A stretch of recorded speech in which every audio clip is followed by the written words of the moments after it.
Clip number 529۔ اس clip میں انشاءاللہ آپ قرآن پاک کی سورہ ہود کی آیت نمبر 53 سے لے کر 55 تک کی تلاوت، ترجمہ اور تفسیر قرآن صراط الجنان سماعت فرمائیں گے۔ بسم اللہ الرحمن الرحیم۔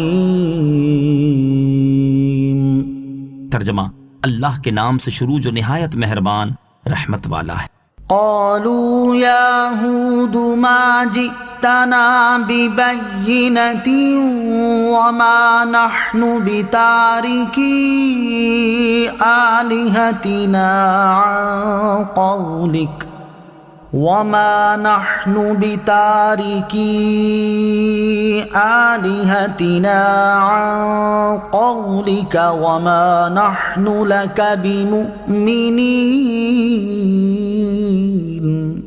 ترجمہ، انہوں نے کہا اے ہود تم ہمارے پاس کوئی دلیل لے کر نہیں آئے اور ہم صرف تمہارے کہنے سے اپنے خداؤں کو چھوڑنے والے نہیں ہیں اور نہ ہی تمہاری بات پر یقین کرنے والے ہیں۔ قالوا یا ہود، انہوں نے کہا اے ہود۔ حضرت ہود علیہ السلام کی قوم نے مذاق اڑاتے ہوئے اور انات کے طور پر یہ جواب دیا کہ اے ہود تم ہمارے پاس کوئی دلیل لے کر نہیں آئے جو تمہارے دعوے کی صحت پر دلالت کرتی۔ یہ بات انہوں نے بالکل غلط اور جھوٹ کہی تھی، کیونکہ حضرت ہود علیہ السلام نے انہیں جو معجزات دکھائے تھے وہ ان سب سے مکر گئے تھے۔ وَمَا نَحْنُ بِتَارِكِي آلِهَتِنَا، اور ہم اپنے خداؤں کو چھوڑنے والے نہیں ہیں۔ کفار اس بات کا اعتراف کرتے تھے کہ نفع و نقصان پہنچانے کا اختیار صرف اللہ تعالیٰ کو ہے، جبکہ اس کے برعکس بت کوئی نفع و نقصان نہیں پہنچا سکتے۔ اس کے باوجود انہوں نے حضرت ہود علیہ السلام سے یہ کہا کہ ہم آپ کی بات کی وجہ سے اپنے بتوں کی عبادت کرنا نہیں چھوڑیں گے، بلکہ ہماری عقل اور ہمارا دل حکم دے گا تو چھوڑیں گے۔ ان کی یہ بات اور مزید ان کا یہ کہنا اور نہ ہی تمہاری بات پر یقین کریں گے بھی ان کے کفر پر اصرار، اپنے آباء و اجداد کی اندھی تقلید اور حضرت ہود علیہ السلام کی تکذیب پر دلالت کرتا ہے۔ ان نقول الا اعتراك بعض آلهتنا بسوء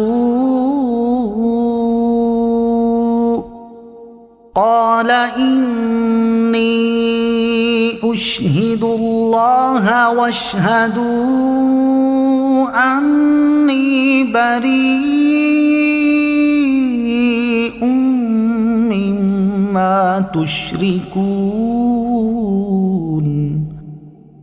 من دونه فكيدوني جميعا ثم لا تنظرون۔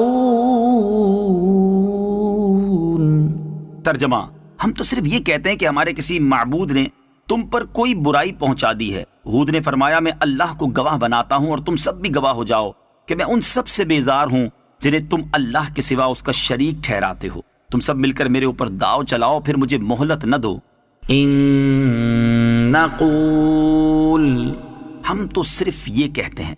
حضرت ہود علیہ السلام کی قوم نے کہا بے شک اے ہود تم جو ہماری مخالفت کر رہے ہو اور ہمارے بتوں کو برا کہتے ہو، اسی وجہ سے ان بتوں نے تم سے انتقام لیتے ہوئے تمہیں دیوانہ کر دیا ہے۔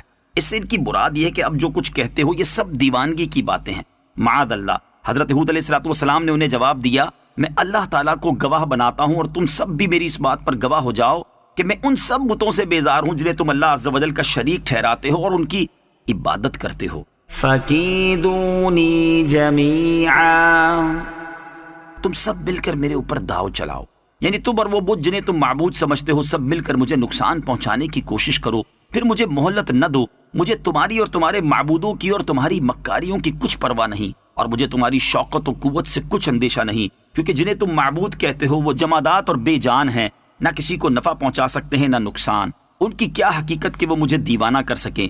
یہ حضرت ہود علیہ السلام کا معجزہ ہے کہ آپ نے ایک زبردست صاحب قوت و شوکت قوم سے، جو آپ علیہ السلام کے خون کی پیاسی اور جان کی دشمن تھی، اس طرح کے کلمات فرمائے اور اصلاً خوف نہ کیا، اور وہ قوم انتہائی عداوت اور دشمنی کے باوجود آپ علیہ السلام کو کوئی نقصان پہنچانے سے عاجز رہی۔